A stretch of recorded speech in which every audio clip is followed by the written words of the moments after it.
और गोद में मेल दिया, इसीलिए नाम उनका चोखो मेला। अब इनके कोई माता पिता नहीं है, ये ठाकुर जी ने इनको भेजा है।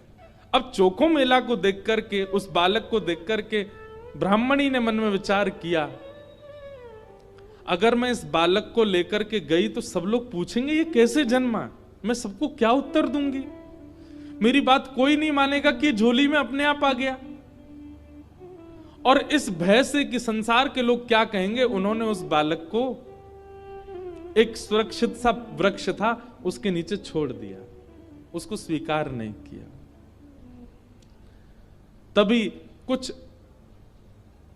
चर्मकार वहां से निकल रहे थे, उनमें से एक की दृष्टि पड़ी और उस रोते हुए बालक को देख करके उन्होंने उसको स्वीकार किया और भगवत प्रसाद मान करके एक चर्मकार परिवार ने चोखो मेला जी का पालन पोषण किया। धीरे धीरे वो बड़े हुए। अब क्योंकि उनके माता पिता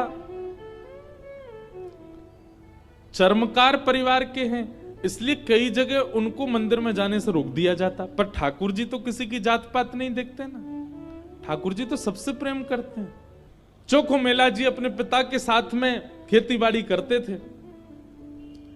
एक दिन खेती करते करते उनके मन में आया, इतने सुंदर सुंदर फल, इतने सुंदर सुंदर सब्जियां हुई हैं, मैं क्यों ना इन फलों को पंडरीनाथ भगवान का भोग लगाने ले जाऊं। तो उन्होंने क्या किया, एक केले के वृक्ष से खूब सारे केले ले लिए और एक झोला में बांध करके चल दिए। पंढरपुर से 12 किलोमीटर दूर उनका गांव था।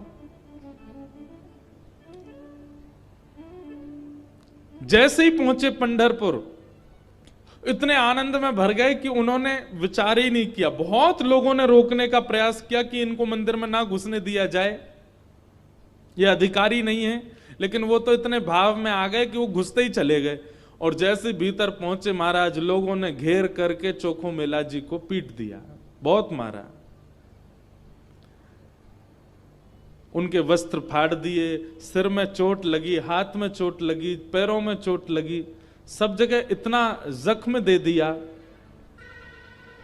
चोखो मेला जी रोते रोते वापस आ गए। पंडरीनाथ भगवान को भोग नहीं लगा पाए। शाम का समय चोखो मेला जी अपने सब घावों को, जहां जहां से रक्त निकल रहा था, साफ कर रहे थे और गुस्सा कर रहे थे। बोले अब नहीं आऊंगा आपके पास, बैठ गए हो, ईंट के ऊपर खड़े हो गए हो, इतने सारे अपने आगे जो है धर्म शास्त्र के मर्मज्ञ लगा दिए हैं, वे सब जात पात देख करके दर्शन कराते हैं, खड़े रहो, बने रहो महाराज अपने रूप में, हम तो नहीं आएंगे आपका। अरे कुछ करने थोड़ी आया था, कुछ मांगने थोड़ी आया था, अपने खेत के बढ़िया फल लेकर के आपका भोग लगाने आया था।